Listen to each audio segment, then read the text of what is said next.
সুপ্রিয় দর্শক, আজকে আমি আপনাদের সাথে আলোচনা করব কুরবানির সংক্ষিপ্ত ইতিহাস নিয়ে।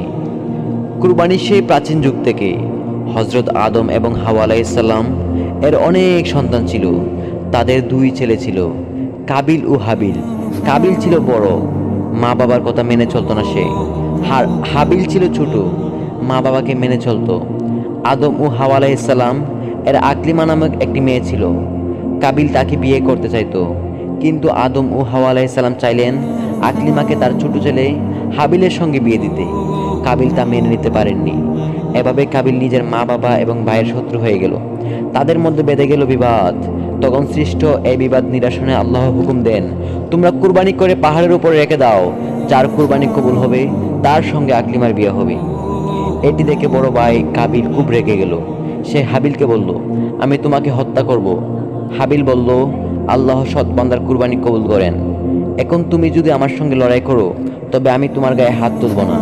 অবশেষে এর জেরে একদিন বড় ভাই কাবিল তার ছোট ভাই হাবিলকে হত্যা করলো। এটা ছিল পৃথিবীর প্রথম মানুষ হত্যা। হাবিলকে হত্যার পর কাবিল চিন্তায় পড়ে গেল যে তার লাশ এখন কি করবে, কিভাবে লুকিয়ে রাখবে। তখন কাবিল দেখতে পেল একটি কাক টুট দিয়ে মাটি খুঁড়ে অন্য একটি কাককে দাফন করছে। এটা দেখে কাবিল তার ভাই হাবিলের লাশ মাটির নিচে দাফন করলো। এই ঘটনা জানতে পেরে হযরত আদম ও হাওয়া আলাইহিসসালাম খুব কষ্ট পেলেন। কুরআনে হযরত আদম আলাইহিসসালাম এর দুই ছেলে হাবিল ও কাবিলের গল্প আছে। কুরআনে এসেছে আদমের দুই পুত্র হাবিল ও কাবিল। এর বৃত্তান্ত তুমি তাদেরকে ভালো করে শুনিয়ে দাও। যখন তারা দুজনে কুরবানি করেছিল, তখন একজনের কুরবানি কবুল হলো আর অন্যজনের কুরবানি কবুল হলো না।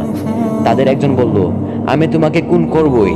অপরজন বলল, আল্লাহ সংযমীদের কুরবানি কবুল করেন। আমাকে খুন করার জন্য তুমি হাত তুললেও তোমাকে খুন করার জন্য আমি হাত তুলব না। আমি তো বিশ্বজগতের প্রতিপালককে ভয় করি। আমি চাই তুমি আমার ও তোমার পাপের ভার বইবে ও বাস করবে আগুনে। আর এটাই জালিমদের কর্মফল।